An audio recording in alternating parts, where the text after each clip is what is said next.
Assalamualaikum warahmatullahi wabarakatuh. Selamat malam. Di sini saya akan menjelaskan tentang hubungan tradisi komunikasi. Yang pertama ada tradisi retorika. Tradisi retorika ini memiliki 3 cakupan komunikasi. Yang pertama ada komunikasi kelompok kecil, yang kedua ada komunikasi publik, dan yang ketiga ada komunikasi massa. Di sini saya mengambil contoh fenomena dari komunikasi publik. Contoh fenomenanya adalah wisuda tahun 2020 dilaksanakan secara online. Fenomena tersebut masuk ke dalam teori retorika karena sifatnya satu arah, dilakukan secara langsung, dan memiliki noise yang besar. Teori retorika ini masuk ke dalam cakupan kelompok teori publik.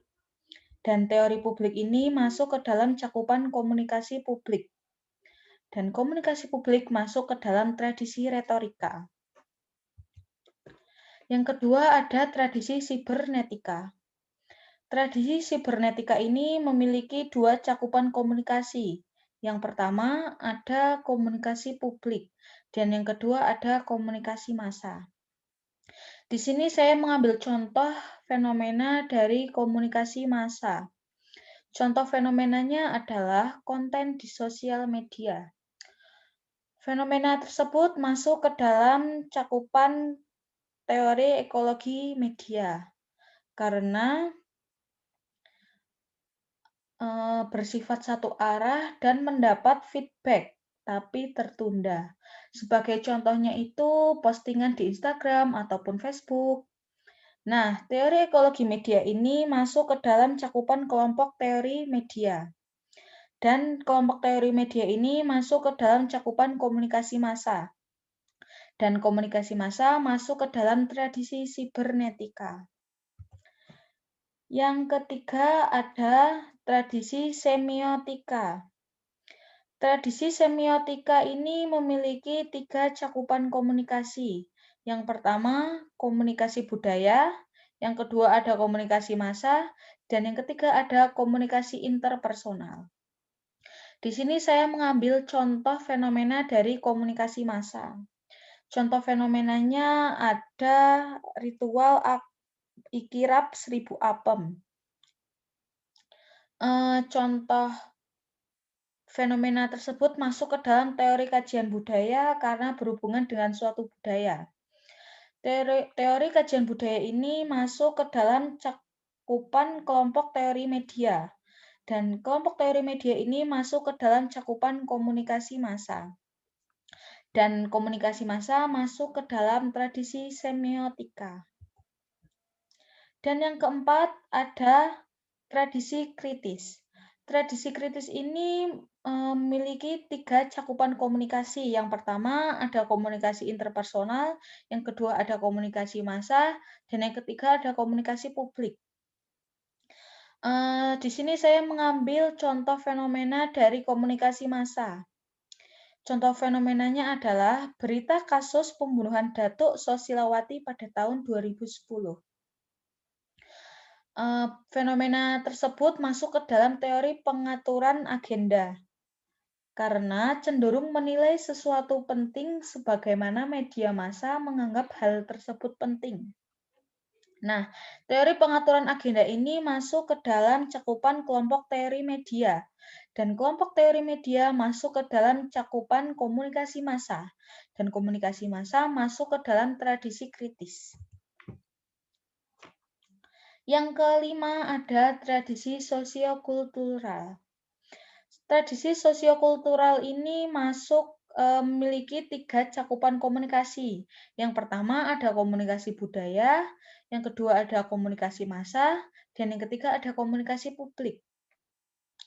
Nah, di sini saya mengambil contoh fenomena dari komunikasi massa. Fenomenanya adalah syukuran 7 bulanan di Jawa. Fenomena tersebut masuk ke dalam teori kajian budaya karena berhubungan dengan suatu budaya. Teori kajian budaya ini masuk ke dalam cakupan kelompok teori media, Dan kelompok teori media ini masuk ke dalam cakupan komunikasi massa, dan komunikasi massa masuk ke dalam tradisi sosiokultural. Yang keenam ada tradisi fenomenologi. Tradisi fenomenologi ini memiliki satu cakupan komunikasi, yaitu komunikasi interpersonal. Komunikasi interpersonal ini memiliki dua kelompok teori, yaitu kelompok pengembangan hubungan dan kelompok teori diri dan pesan. Nah, di sini saya mengambil contoh fenomena dari kelompok teori diri dan pesan. Contoh fenomenanya adalah adab orang Korea jika bertemu orang itu membungkukkan badan, tidak bersalaman seperti orang Indonesia. Nah, fenomena tersebut itu masuk ke dalam teori manajemen makna terkoordinasi. Karena sebuah proses bahwa semua orang memahami dunianya sendiri dan menghasilkan kebudayaan bagi mereka itu sendiri. Teori manajemen makna terkoordinasi ini masuk ke dalam cakupan kelompok teori diri dan pesan. Dan kelompok teori diri dan pesan masuk ke dalam cakupan komunikasi interpersonal, dan komunikasi interpersonal masuk ke dalam tradisi fenomenologi. Dan yang terakhir ya, ini ada tradisi sosiopsikologi. Tradisi sosiopsikologi ini memiliki 3 cakupan komunikasi. Yang pertama ada komunikasi interpersonal, yang kedua ada komunikasi massa, dan yang ketiga ada komunikasi publik. Di sini saya mengambil contoh komunikasi dari komunikasi massa. Contoh fenomenanya ada berita kasus pembunuhan Ade Sara pada tahun 2014. Fenomena tersebut masuk ke dalam teori pengaturan agenda karena cenderung menjadi sesuatu hal penting sebagaimana media massa menganggap hal tersebut penting. Nah, teori pengaturan agenda ini masuk ke dalam cakupan kelompok teori media, dan kelompok teori media masuk ke dalam cakupan komunikasi, dan komunikasi massa ini masuk ke dalam tradisi sosiopsikologi. Baik, terima kasih. Sekian dari saya. Bila ada yang salah, mohon maaf. Terima kasih. Wassalamualaikum warahmatullahi wabarakatuh.